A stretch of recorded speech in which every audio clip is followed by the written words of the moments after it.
Hello students, in last session I completed with first lesson and you did the homework very nice.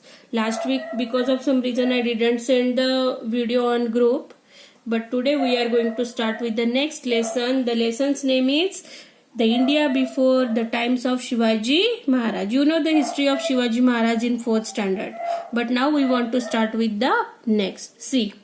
We shall learn about the various ruling powers in India before the times of Shivaji Maharaj in these lessons. Various ruling powers existed in India during that period. Means before Shivaji Maharaj there were so many kings. They were powered or ruled the India. Okay, now see. Pal in the 8th century was a famous dynasty in Bengal. Means in Bengal, Pal, in last year we learn about this Pal. Yes or no? It is the nice dynasty. And this dynasty was also there in 18th century in Bengal. In central India, the Gurjar Pratihar power spread up to the Andhra, Kalinga, Vidarbha, West Kathiawad, Kannauj and Gujarat. Among the Rajput dynasty in the North India, the Gahadwal and the Parmar dynasty were the important ones. Means these two dynasty of the Rajputs, they were very famous and important in those days. Among Rajputs, Prithviraj Chauhan, we know earlier only I explained in the last year how Prithviraj Chauhan was brave. Yes or no? The Rajput Prithviraj Chauhan beginning to the Chauhan dynasty was a valiant king. Valiant means what? Very brave. He was a very brave and famous king. In the first war at Tarai, Prithviraj Chauhan had defeated Muhammad Ghori, and Muhammad Ghori defeated Prithviraj Chauhan in the second war at Tarai. Means both war take place in Tarai. In first Prithviraj Chauhan defeated Muhammad Ghori, and in the second Muhammad Ghori defeated Prithviraj Chauhan. Raja Raj first and Rajendra first belonging to the Chola dynasty in Tamil Nadu. We know that last year Chola dynasty I explained you very nicely. So Chola dynasty was belonging with Tamil Nadu. They were eminent rulers. Means they are very much famous ruler in Chola dynasty. The Cholas conquered the Maldives island and Sri Lanka using their naval strength. King Vishnuvardhan belonging to the Hoysal dynasty in Karnataka and conquered the whole of Karnataka. Means earlier Rajaraj first and Rajendra first belonging to Chola dynasty with the help it was in Tamil Nadu. With the help of naval strength they conquered Maldives island and Sri Lanka.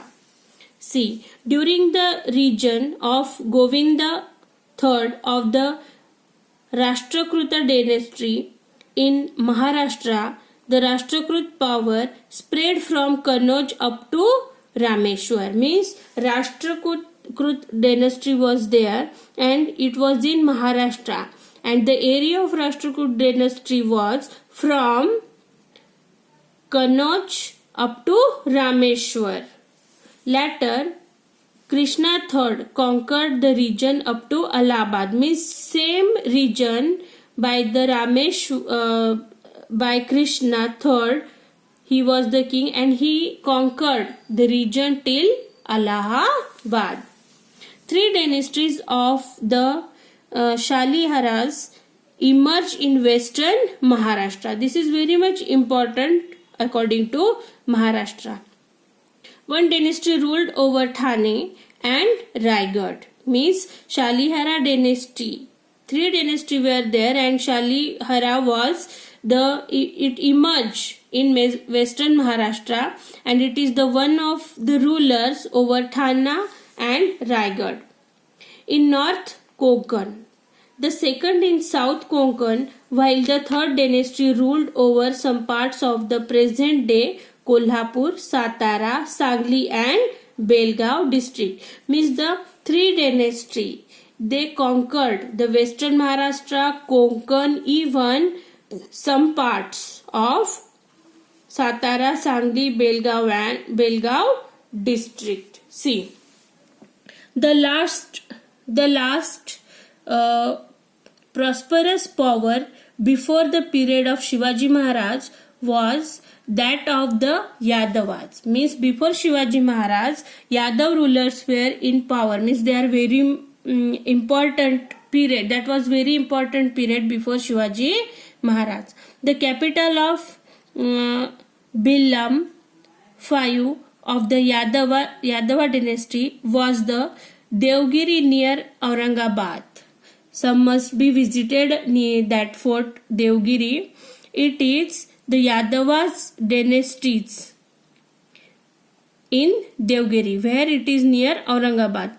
He extended his rule beyond the river Krishna. Means he expanded his area of ruling or kingdom till the beyond the river of Krishna.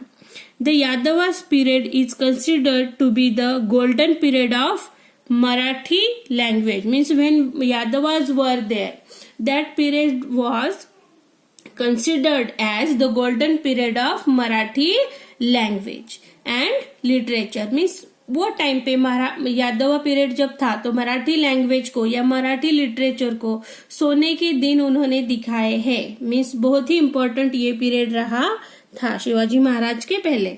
It was in this period that the Mahanubhav Panth and the Warkari movement emerge. Means why this is known as a golden period of Marathi language? Because in that period the Mahanubhav Pantha, means the group of devotees of the god, and the Warkari movement emerge. Warkari movement means what? You know that in Ashadi Ekadashi, this before that, from Alandi to Pandharpur, some peoples were going by walking. Warkari Pantha, they are devotees of Lord Vishnu or Lord Vithoba. Yes or no? So this period, Yadava's period, it is considered as very nice or golden period for Marathi language and literature. Okay, I hope this first session of this lesson you understood. In the next session we will start with invasion from the northwest. So what is your duty? I will send you the lessons pictures on group. You want to read it properly and you want to write a short note about what I taught. Taught means what? The period before Shivaji Maharaj. Thank you.